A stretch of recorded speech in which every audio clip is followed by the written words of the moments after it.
ចាសួស្តីបងនេះយកអំបិលនិងទឹកខ្ញុំដាក់ដាំមកហើយ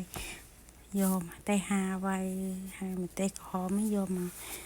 ពុះធ្វើម្ទេសក្រៀមពុះម្ទេសក្រៀមឲ្យស្អាតហើយចិត្តទៅហើយដាក់ដាំទឹកអំបិលលាងទឹកពុះមកទឹកម្ទេសហាវ៉ៃម្ទេសក្រៀមម្ទេសក្រហមនេះយើងយកតែម្ទេសក្រហមទៅបានបងម្ទេសខៀវអីយកទេហើយយើងលាងទឹកឲ្យស្អាតបាតទៅ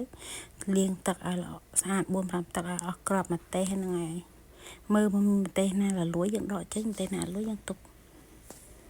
ពេលម្ទេសទុំខ្លាំងពេកវាអាចទៅជាលលួយពុះឲ្យលលួយចេញអស់យើងចិតឲ្យស្អាតបាតទៅលាងទឹកឲ្យស្អាតហើយដាក់ដាំទឹកឲ្យពុះតែទឹកពុះហើយយើងបន្ថយភ្លើងឲ្យទឹកនៅនឹងថ្កល់មកកន្លែងហើយចាំយើងដាក់ម្ទេសចូលតែបាច់ដាក់ម្ទេសទឹកឲ្យពុះឯណាបងម្ទេសតែប៉ុណ្្នឹងហើយយើងលើកស្រង់វាទៅដាក់នឹងចង្អេរដាក់វានេះហើយទៅកុំទុកយូរពេកគ្រាន់តែលើកប៉ុណ្្នឹងក៏យើងទុកប៉ុណ្្នឹងទៅជ្រលក់យកដែកយកតវៀត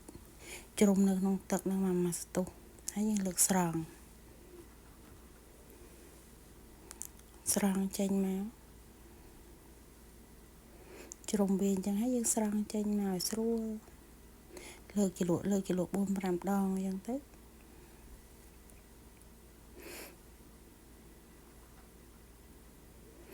នេះម្ទេស5 គីឡូខ្ញុំធ្វើបានបន្តិចព្រោះម្ទេសនេះវាមាន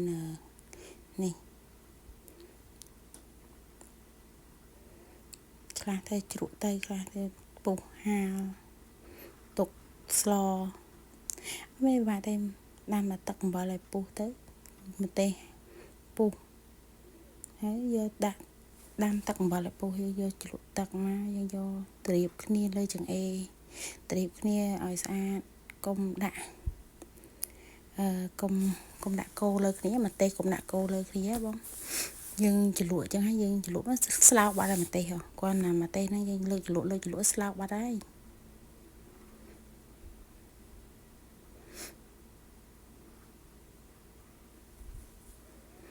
ត្រៀបគ្នាបានស្អាតនៅលើចង្អេរហ្នឹងទៅ